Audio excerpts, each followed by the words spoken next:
Comics of 100 Years Ago, January 31st, 1926.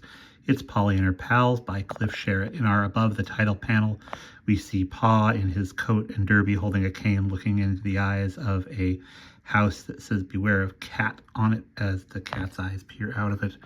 Polly walks out of the room where Ma and Pa sit. While Ma stands next to Pa, Pa is reading the paper. Polly says, "When Percy comes, tell him I'll be right down."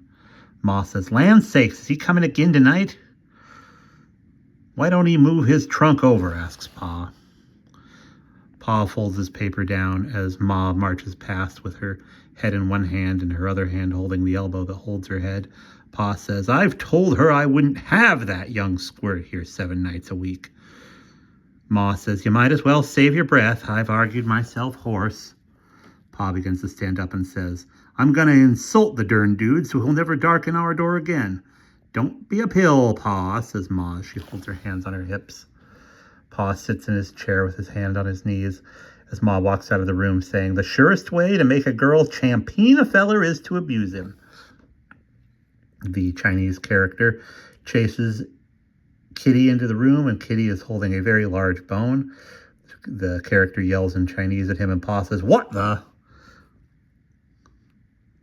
Niwa is the gentleman's name. He says, "The contemptible Kitty has absconded with my honorable soup bone." "Just a second, Niwa. I got an idea," says Pa as the cat growls at them while he gnaws the bone.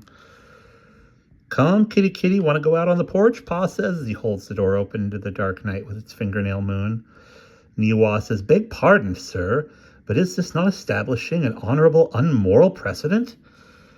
Niwa helps Pa into his big checked coat, although Pa is already wearing a checked suit and stands next to an umbrella stand that is very artfully decorated. He smokes a cigar and wears his bowler hat. Pa says, "Cats ain't got no morals anyhow, and I'll get you another soup bone, son."